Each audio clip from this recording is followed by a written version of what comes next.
recognized for 5 minutes. Thank you, Mr. Chairman, and thank you, Director Dettelbach, for being here the second time in over a year and for your commitment to keeping our communities safe.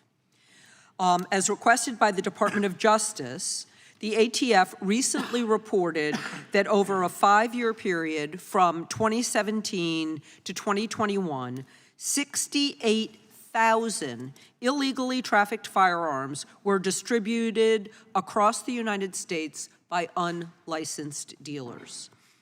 The iron pipeline, which we've discussed earlier, specifically refers to guns smuggled up the I-95 corridor from the southern states to the mid-Atlantic and New England. It runs directly through my home state of North Carolina, which is one of the top destinations for gun traffickers. Now, we wouldn't know this information, which directly impacts public safety in my state, without the ATF's dedicated work to make data available to the public and to all of our law enforcement agencies. This data is a critical tool for local law enforcement to address gun trafficking. I also want to highlight the implementation of the Bipartisan Safer Communities Act, which, as we've heard, is one of the most significant steps Congress has taken to reduce gun violence in decades, giving law enforcement and prosecutors new means to hold gun traffickers accountable. I also want to note that both of North Carolina's Republican senators voted for the Bipartisan Safer Communities Act in the last Congress. Building off this legislation is imperative, and it will take continued bipartisan consensus to do so. We've talked a little bit about the gun trafficking provisions in the Safer Communities Act, but I want to broaden that a little bit and ask you how gun trafficking intersects with drug trafficking, particularly fentanyl trafficking, and what ATF is doing to reduce not just gun trafficking and gun violence, but the menace of fentanyl and other dangerous drugs. I've been involved with prosecution since 1991.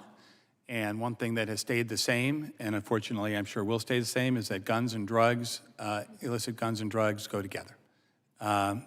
Gangs, cartels, individual dealers, they are armed often as a means of enforcing their business practices, their unlawful criminal conduct, and punishing individuals who challenge them. Intimidating witnesses, you name it.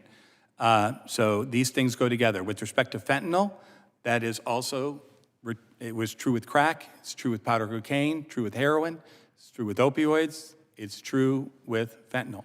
And we worked alone and together with our partners on cases that involve narcotics trafficking all the time for that reason. Armed drug trafficking organizations are part of what ATF does.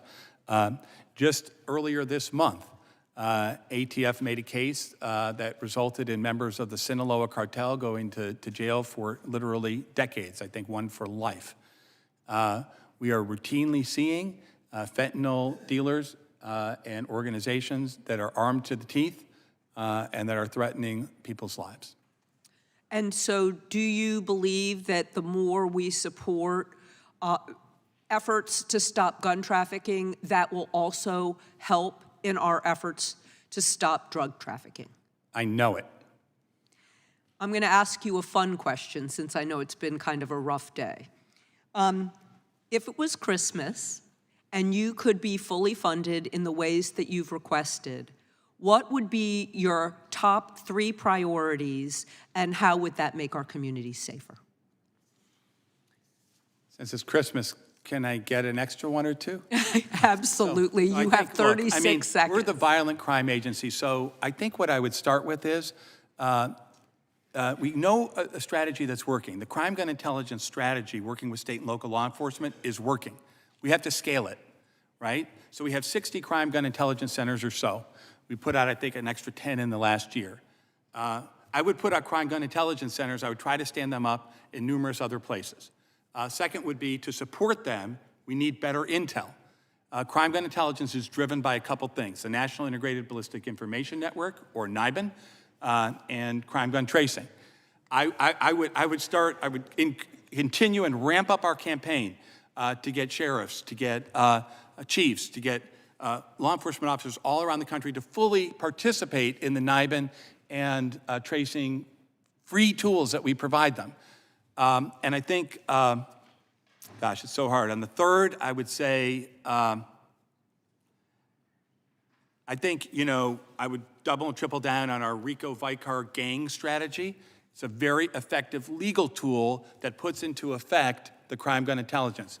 The Minneapolis case is a great example.